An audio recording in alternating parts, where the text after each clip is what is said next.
स्वागत है दोस्तों। आज आप सभी को पीएनएसटी की सीरीज़ केमिस्ट्री सब्जेक्ट की हमारी आज हम एक नया कंटेंट स्टार्ट करेंगे जो कि जनरल केमिस्ट्री का हमारा एक हिस्सा है और काफ़ी इंटरेस्टिंग है। केमिकल बॉन्ड, रासायनिक आबंध, इसकी क्लास नंबर 1 होगी। ठीक है, अभी तक हमने बायोमोलिक्यूल, पॉलीमर और उसके बाद स्ट्रक्चर ऑफ एटम, ये 3 कंटेंट हमने क्लियर कर लिए हैं। और स्ट्रक्चर ऑफ एटम की हम लोगों ने जो है रिवीजन क्लास भी ले ली है। आज से नया जो चैप्टर स्टार्ट होगा वो होगा केमिकल बॉन्ड, रासायनिक आबंध। और इससे एक या हो सकता 2 क्वेश्चन आ जाए एग्ज़ाम में। इसके बहुत ही इम्पोर्टेंट है, मज़ेदार है, काफ़ी मज़ा आएगा इसको पढ़ने में। ठीक है, तो सबसे पहले कोई अगर नया स्टूडेंट है तो 9753749986 है ना, 9753749986 इस नंबर पर मैसेज करके हम लोगों के साथ जुड़ सकते हैं। फ्री वीडियोस पीडीएफ का फ़ायदा लेने के लिए, हमारी लाइव क्लासेस से जुड़ने के लिए इस नंबर पर मैसेज करें। आप लोग जुड़ रहे हैं, वीडियोस शेयर कर रहे हैं आप, और व्यूज़ हो रहे हैं, बाकी कमेंट भी करें उसके साथ में कौन सी चीज़ें आप अपने डाउट्स भी रख ही रहे हैं। वन मोर इम्पोर्टेंट थिंग ये एक आप लोगों की जैसे एक आज एक लाइव क्लास हुई थी, ठीक है, उसी तरीके से लाइव क्लास आपकी संडे के दिन रखी जाएगी। ठीक है, संडे, और संडे को लाइव क्लास में क्वेश्चन आंसर ही रखे जाएंगे और उससे रिलेटेड जो भी डाउट होगा वो भी अपन कोशिश करेंगे कि हैंड टू हैंड सॉल्व होते जाएं। इतना टाइम उसके हिसाब से एडजस्ट करके चलेंगे। आप लोगों को आज होमवर्क मिलेगा, वो होमवर्क आपको जो है सबमिट करना है। आप जैसे आपका होमवर्क कंप्लीट हो जाए, आप यूट्यूब के कमेंट बॉक्स में कमेंट कर दे कि सर हमारा होमवर्क डन हो गया, मैं आपको बता दूंगा कि आपको कहाँ सेंड करना है। ठीक है, अपना होमवर्क आप डेली आपको होमवर्क मिलेगा और सबमिट करते जाएं। एक्चुअल में जो क्वेश्चन पैटर्न है, हम जो कंटेंट पढ़ रहे हैं, जो क्वेश्चन जितने क्वेश्चन सोल्व कर रहे हैं, लेकिन हम ये नहीं समझ ले बस यही क्वेश्चन आएंगे इतने में हमारा हो जाएगा, नहीं होगा। क्वेश्चन वैरायटी ऑफ क्वेश्चन आएंगे, अलग अलग तरीके से कॉन्सेप्ट को कई तरीक़ों से पूछे जाने के रास्ते हैं।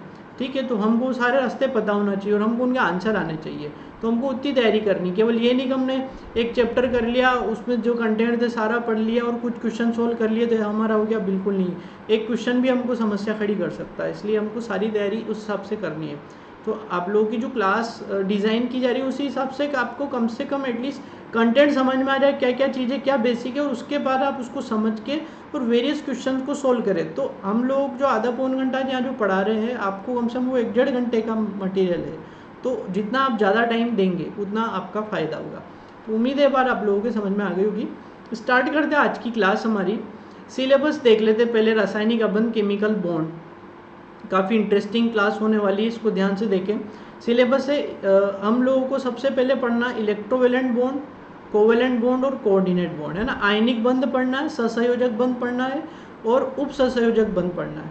उसके बाद हाइब्रिडाइजेशन संकरण पढ़ेंगे। हालांकि यहाँ ब्रैकेट में तो एसपी दे रखा है, बाकी वो देखना पड़ेगा हाइब्रिडाइजेशन कौन कौन सा, नहीं तो देखेंगे क्या क्या पढ़ सकते हैं इसमें, जितना पढ़ सकता हो कर लेंगे हाइब्रिडाइजेशन संकरण।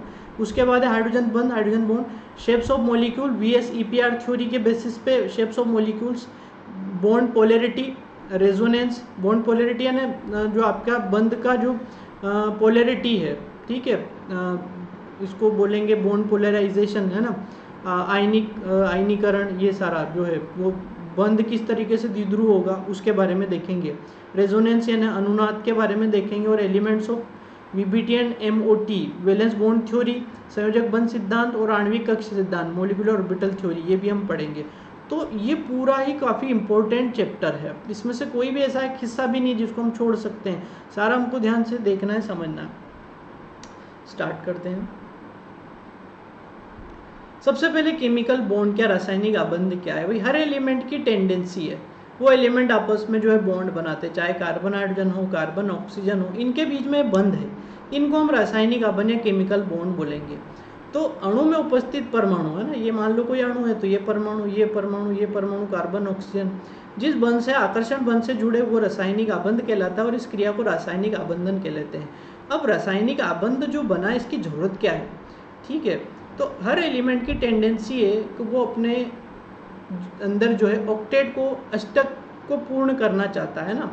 हर जो है आपके शेल्स के अंदर एनर्जी लेवल के अंदर जो 8 इलेक्ट्रॉन हो जाए, जैसे कि हीलियम, नियॉन, आर्गन, क्रिप्टॉन इनके होते हैं इनर्ट गैसेस के, है ना, 2 8 8 इस तरीके से अष्टक पूर्ण होते हैं। तो हर जो है तत्व की कोशिश होती है कि वो अपना जो है अष्टक को पूर्ण करना चाहता है। तो उस अष्टक पूर्ण करने के लिए वो किसी दूसरे तत्व के साथ या तो इलेक्ट्रॉन लेके, दे के या साझा करके कुछ कई तरीकों से जो है वो बंध बना सकता है। तो ये जरूरत है, हर तत्व चाहता है कि वो अपना अष्टक को पूर्ण कर ले, स्थायित्व प्राप्त कर ले, ये उसकी ज़रूरत है।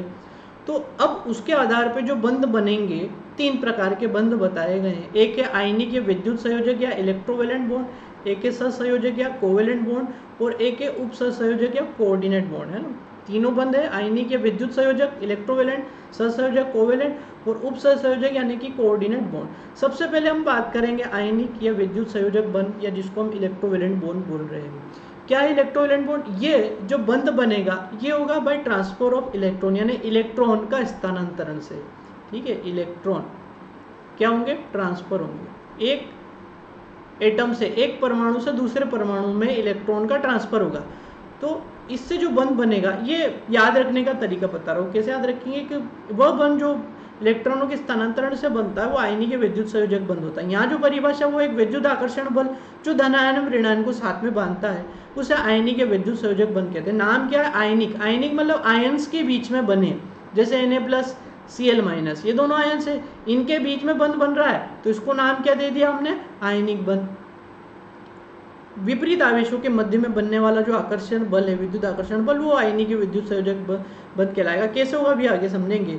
और इस तरीके से जो यौगिक बनेंगे इनको बोलेंगे विद्युत संयोजक यौगिक, है ना भाई। ये बंध से जो यौगिक बनेंगे, जैसे मान लो NaCl बना, ठीक है, सोडियम क्लोराइड, तो ये यौगिक कौन सा हो गया? विद्युत संयोजी यौगिक या आयनिक यौगिक, ठीक है।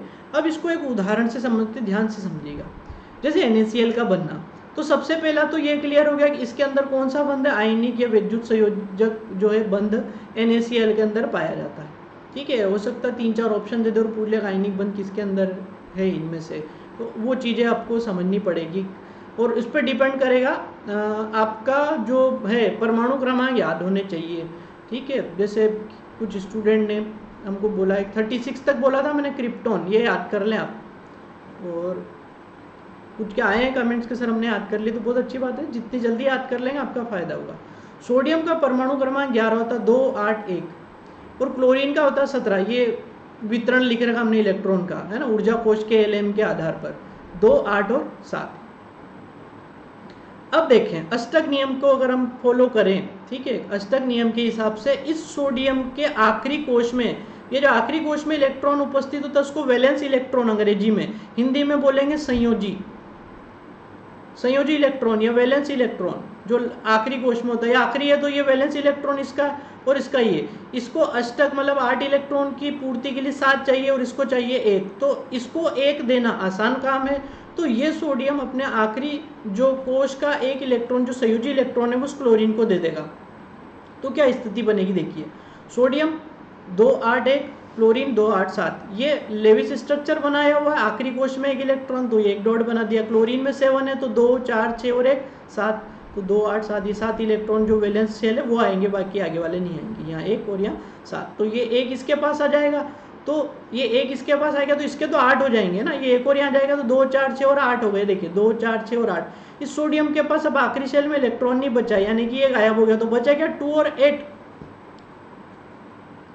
तो अब इसका आखिरी कोश ये हो गया, इसका संयोजी इलेक्ट्रॉन है ये, और इसमें 8 इलेक्ट्रॉन है, मतलब इसका अष्टक पूर्ण, तो इसका भी अष्टक पूर्ण हो गया। और 1 इलेक्ट्रॉन आने के बाद 2 8 8, इसका भी जो अष्टक पूर्ण, देखिए इसका पूर्ण, इसका पूर्ण, और बंध बन जाएगा।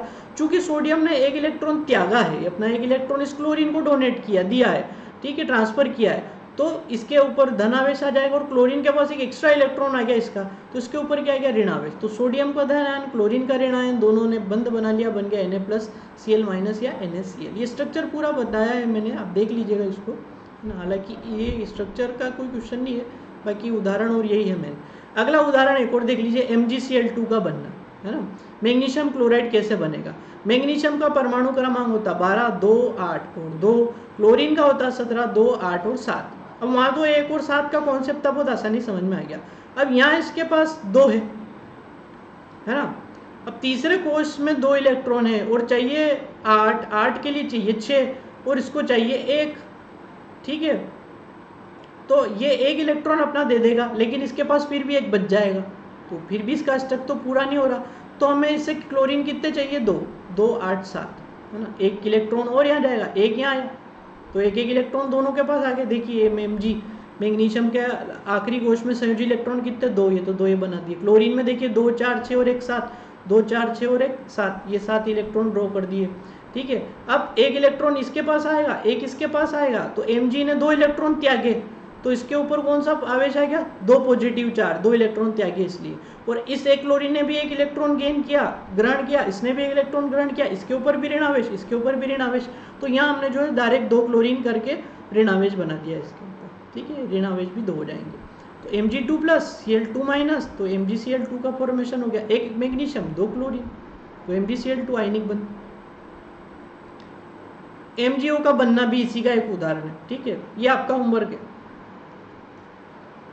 मैग्नीशियम ऑक्साइड का बनना। आपको मैग्नीशियम ऑक्साइड, ये जो अभी मैंने उदाहरण बताया NaCl, MgCl2, इस तरीके से उदाहरण कि मैग्नीशियम में कितने इलेक्ट्रॉन होंगे, ऑक्सीजन में कितने, किस तरह के उसका स्ट्रक्चर बनेगा, ये आपका होमवर्क है। कल आपको वीडियो देखने के बाद ये होमवर्क सबमिट करना है।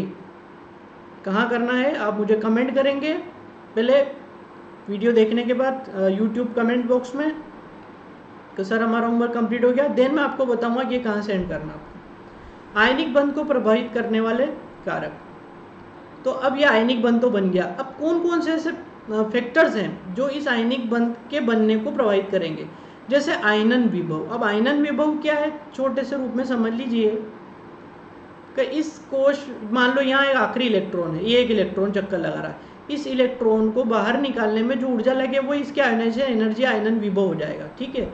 1 इलेक्ट्रॉन को बाहर निकालने में जितनी मिनिमम अमाउंट में, न्यूनतम मात्रा में जो ऊर्जा चाहिए वो इसका आयनन ऊर्जा, आयनन विभव हो जाएगा। अब ये क्या बोल रहे हैं उसको ध्यान समझे। जो धनायन बनाने वाले परमाणु, जैसे अभी हमने देखा था सोडियम, इलेक्ट्रॉन त्याग के Na+ में कन्वर्ट हुआ, मैग्नीशियम 2 इलेक्ट्रॉन त्याग के Mg2+ में कन्वर्ट हुआ। तो ऐसे धनायन बनाने वाले जो परमाणु है, इनका आयनन विभव जितना कम होगा, इनका आयनन विभव जितना कम होगा से मतलब ये है कि जितनी आसानी से सोडियम अपना इलेक्ट्रॉन त्याग दे, जितनी आसानी से मैग्नीशियम अपना इलेक्ट्रॉन त्याग ले, जितनी जल्दी से इलेक्ट्रॉन देगा उतना ही पॉजिटिव चार्ज उसके ऊपर उतनी जल्दी आ जाएगा। इसलिए उसने बोला धनायन बनाने वाले परमाणु का आयनन विभव जितना कम होगा, यानी कि जो इलेक्ट्रॉन त्यागने वाला है वो जितनी जल्दी अपना इलेक्ट्रॉन त्यागेगा उतनी आसानी से आयनिक बंध बन जाएगा, ठीक है। ये पॉइंट समझ में आ गया होगा, ये पॉइंट नोट कर लीजिएगा। जो क्षारीय धातुएं हैं, है ना, आपकी पीरियोडिक टेबल में सबसे शुरुआत में 1s और 2s, ठीक है। क्षारीय धातु है, क्षारीय मृदा धातु है। तो जो क्षारीय धातुएं हैं इनका आयनन विभव बहुत कम होता है, इसलिए आसानी से आयनिक बंध बना लेती हैं। तो ये पॉइंट काम का, इसको नोट कर लीजिएगा। दूसरा इलेक्ट्रॉन बंधुता। तो इलेक्ट्रॉन बंधुता के बारे में भी पहले बात कर चुके कि एक इलेक्ट्रॉन इस कोश में ऊर्जा लेवल में, एनर्जी लेवल में जब हम एक इलेक्ट्रॉन ऐड करते डालते हैं तो जो ऊर्जा रिलीज होगी, निर्मित विमुक्त होगी, वो इलेक्ट्रॉन बंधुता होगी। जितनी ज़्यादा इलेक्ट्रॉन आसानी से ले लेगा, इलेक्ट्रॉन बंधुता का मान ऋणात्मक होगा ज़्यादा, और आसानी से नहीं लेगा तो वो कम ऋणात्मक या धनात्मक हो जाएगा।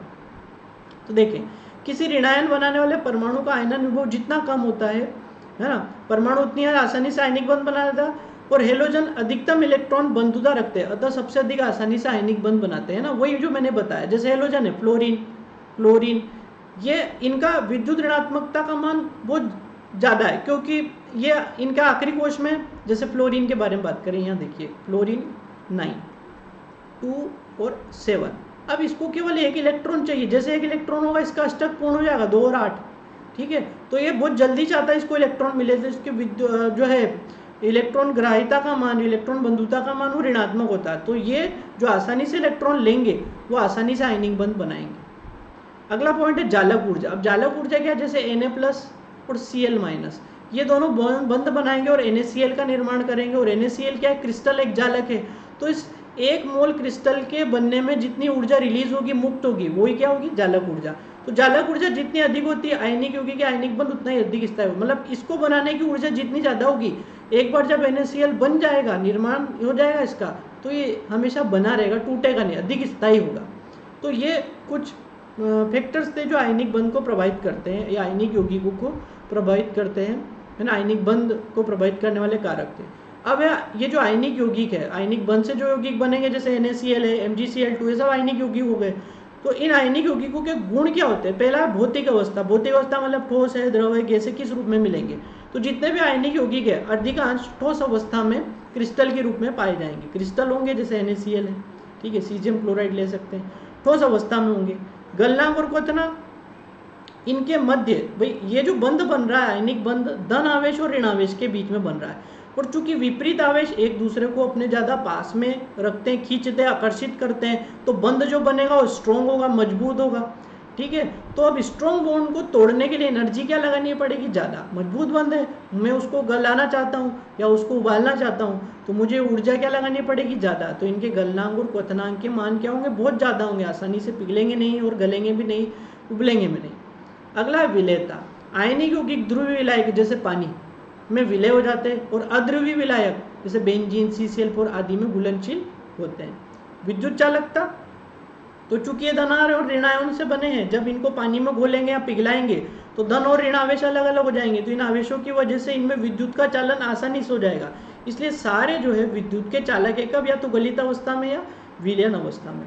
तो ये जो है हमारा आयनिक बंध पूरा कंप्लीट हो गया। इसमें मैंने आपको एग्जाम्पल बता दिया, कौन कौन से कारक प्रभावित करते वो बता दिए और इनके कुछ प्रमुख गुण बता दिए हैं।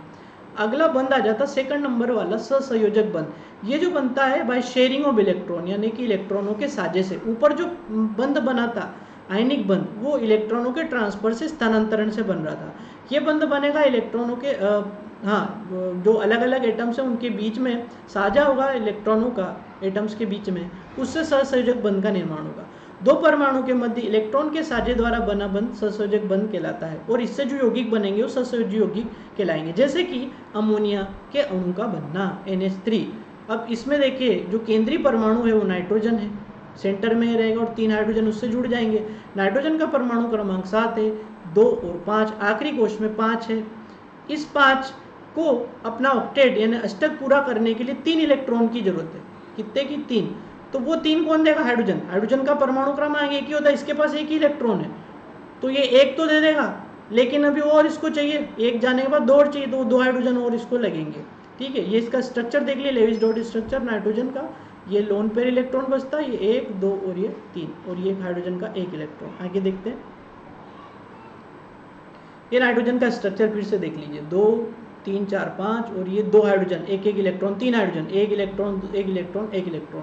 ये आपस में बंध बनाएंगे, कैसे बनाएंगे देखिए, नाइट्रोजन केंद्र में रहेगा, इधर हाइड्रोजन, इधर हाइड्रोजन, इधर हाइड्रोजन, ठीक है। इस हाइड्रोजन, ये जो हाइड्रोजन जुड़े हैं, 1 इलेक्ट्रॉन ये रहा, 1 ये रहा, 1 ये रहा, 3, तो 1, 2 और ये 3, और ये 1 इलेक्ट्रॉन किसके, खुद हाइड्रोजन के, ये इस हाइड्रोजन का, ये इस हाइड्रोजन का।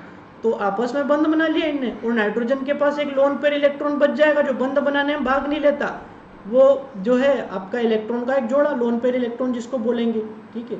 ये आपका लोन पेयर इलेक्ट्रॉन।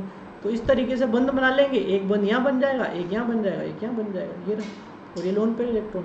तो ये जो है सहसंयोजक बंध का उदाहरण हो गया आपका अमोनिया। उदाहरण है H2SO4 CCl4, ये आपको समझाने हैं, ये भी होमवर्क।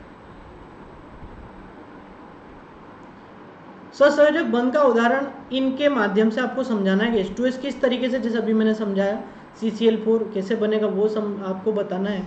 चलिए, सहसंयोजक बंध 3 प्रकार के बंधों की, सहसंयोजक बंध को ध्यान से समझिएगा, 3 प्रकार है। पहला एकल सहसंयोजक बंध यानी कि सिंगल कोवेलेंट बॉन्ड। इसमें क्या होगा कि दोनों परमाणु एक एक इलेक्ट्रॉन का साझा करेंगे, मतलब 1 और 1 कितने हो गए, 2। तो यह सहसंयोजक बंध 2 परमाणु के मध्य 2 इलेक्ट्रॉन के साझे से बनता है। कैसे, जैसे F2 अणु का बनना है ना, एकल यानी एक परमाणु 1 इलेक्ट्रॉन का साझा करेगा, दूसरा परमाणु 1 इलेक्ट्रॉन, तो 1 और 1 कितने हो गए, 2, इसलिए इसको बोलते हैं सिंगल कोवेलेंट या एकल सहसंयोजक बंध। जैसे F2 का बनना, फ्लोरीन का एटॉमिक नंबर परमाणु क्रमांक 9 है, पर अगर इलेक्ट्रॉनिक विन्यास लिखे तो 2 और 7 है ना। अब इसको अपना अष्टक पूरा करने के लिए एक की जरूरत है, एक इलेक्ट्रॉन की। एक और फ्लोरीन आ गया, उसका भी यही है, तो एक इलेक्ट्रॉन इसके पास है, एक इलेक्ट्रॉन इससे मिल जाएगा, तो साझा कर लेंगे, देंगे नहीं कोई भी किसी को, थोड़ी देर के लिए पार्टिसिपेशन करेंगे, है ना, शेयरिंग करेंगे।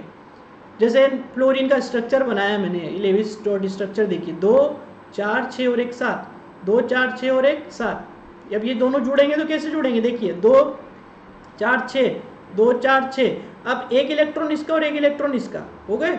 अब ये देखिए 2 4 6 और इसके 8, 2 4 6 और ये 8, यानी कि ये जो बीच में जो 2 इलेक्ट्रॉन है, एक एक इलेक्ट्रॉन का दोनों ने साझा किया। इन 2 इलेक्ट्रॉनों पे इस फ्लोरीन का भी पूरा अधिकार होगा और इस फ्लोरीन का भी पूरा अधिकार होगा, साझे के इलेक्ट्रॉन।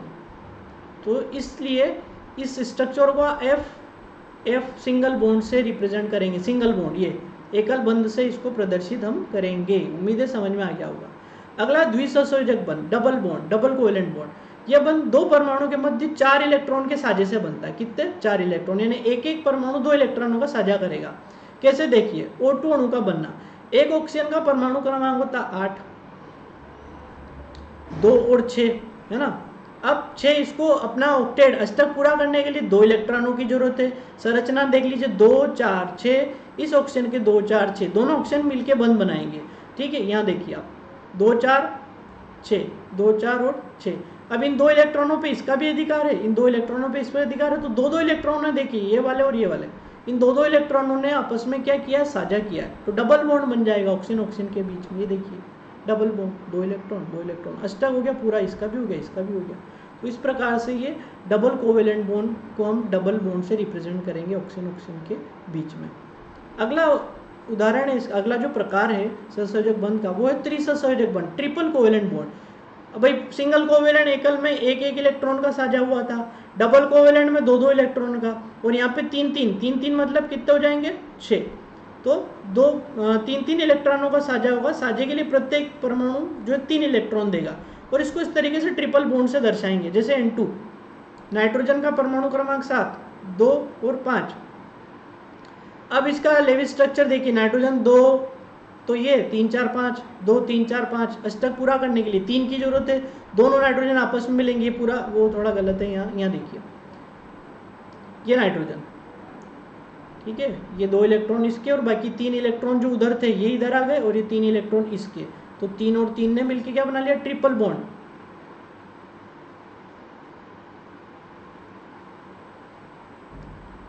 ठीक है, तो 2 और 3 5, 2 और 3 5, और अष्टक भी इनका पूरा हो गया, नाइट्रोजन नाइट्रोजन के बीच में क्या हो गया, ट्रिपल बॉन्ड। तो ये कुछ उदाहरण थे किसके, सहसंयोजक बंध के प्रकार के सहित, और उदाहरण भी हो गए।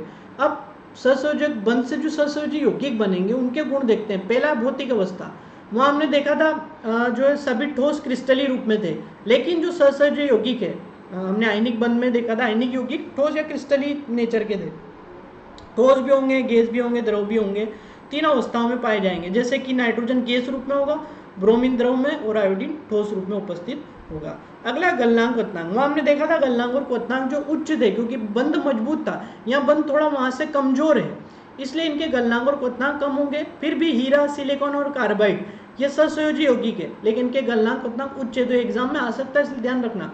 तो कौन ऐसे हैं जिनमें सहसंयोजक बंध है लेकिन फिर भी गलनांक क्वथनांक अधिक है इनके, तो हीरा है, सिलिकॉन है, कार्बाइड है, इनमें बंध तो सहसंयोजक है लेकिन फिर भी गलनांक क्वथनांक अधिक है। अगला विलेयता, तो ये ध्रुवीय लायक जैसे जल आदि में तो नहीं घुलते हैं, लेकिन अध्रुवीय लायक जैसे बेंजीन इन सब में ये विलय हो जाएंगे। और आखिरी पॉइंट है कि ये विद्युत के कुचालक है। आपने देखा था इससे पहले आयनिक जो यौगिक थे वो विद्युत के सुचालक थे, क्योंकि पिघली हुई आयनित अवस्था में उनमें फ्री इलेक्ट्रॉन थे और उसकी वजह से उनमें विद्युत का चालन संभव था।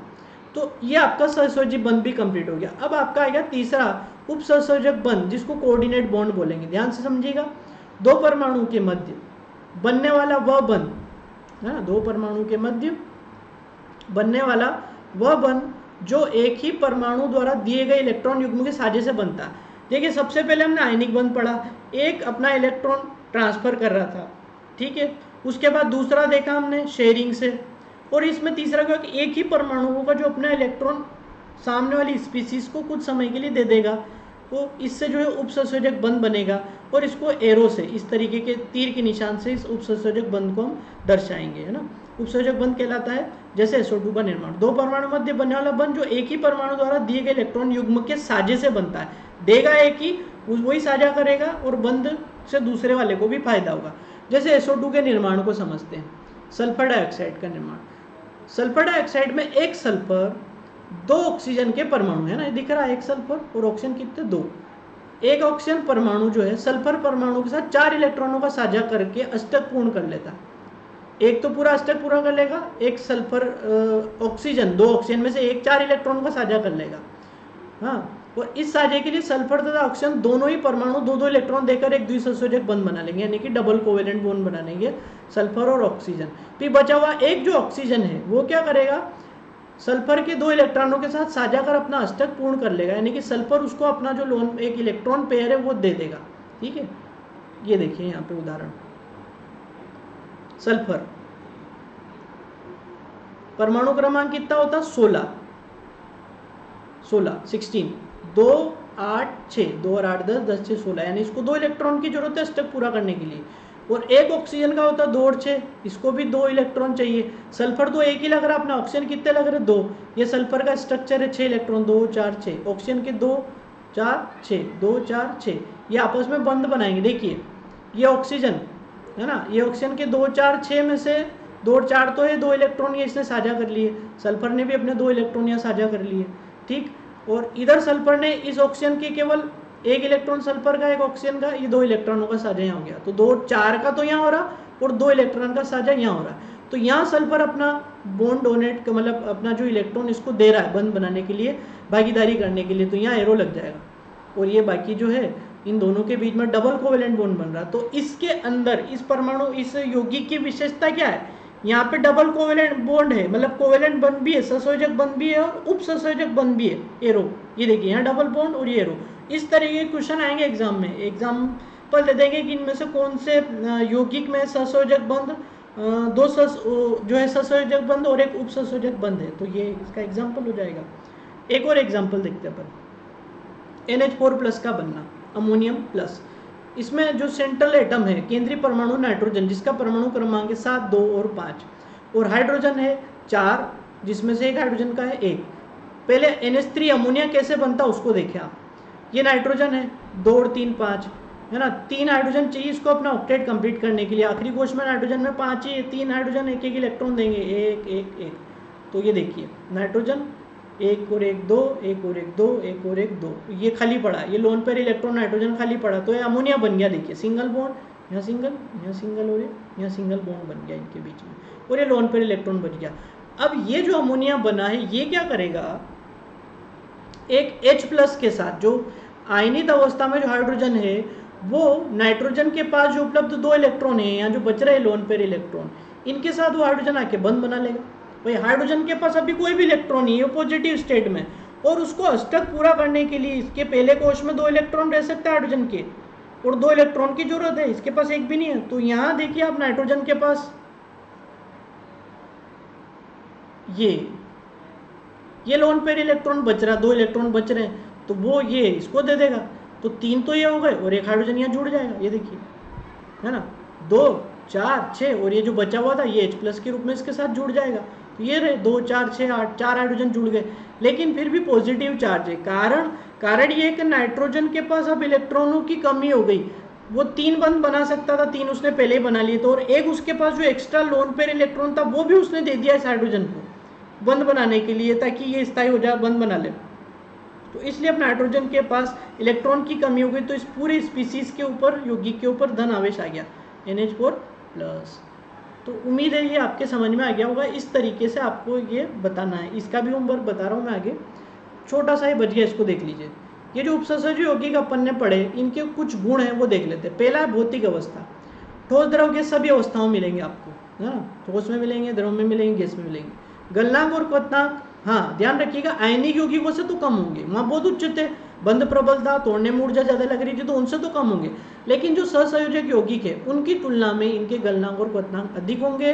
और अगर विलेयता के बारे में बात करें तो जल में तो घुल जाएंगे और कार्बनिक यौगिकों में भी घुल जाएंगे। और विद्युत चालकता, ये विद्युत के चालक नहीं है, ना तो विलीन अवस्था में ना ही गलित अवस्था में। तो ये आपके बंधों के प्रकार आज कंप्लीट हो गए। कल हम बंधों से रिलेटेड क्वेश्चन सॉल्व करेंगे। आपको होमवर्क करके बताना है मुझे, MgO का बनना समझाएंगे आप आयनिक बंध में, सल्फ्यूरिक बंध में H2S और CCl4 का बनना, और उपसंचय यौगिक जो भी अपन ने पढ़ा कोऑर्डिनेट बॉन्ड, उसमें H2O2 का निर्माण कैसे होगा ये आपको समझाना है मुझे। कहीं कोई दिक्कत नहीं आएगी, सबके एटॉमिक नंबर पता है, मैग्नीशियम का 12, इसका 8 है ना, सल्फर का 16 है, क्लोरीन का 17, कार्बन का 6, हाइड्रोजन का 1, ऑक्सीजन का 8, सब पता है, कहीं दिक्कत नहीं आएगी। तो ये आपको होमवर्क सबमिट करना है, ठीक है। कल वीडियो देख लीजिएगा तसल्ली से, और फिर उसके बाद होमवर्क सबमिट करें।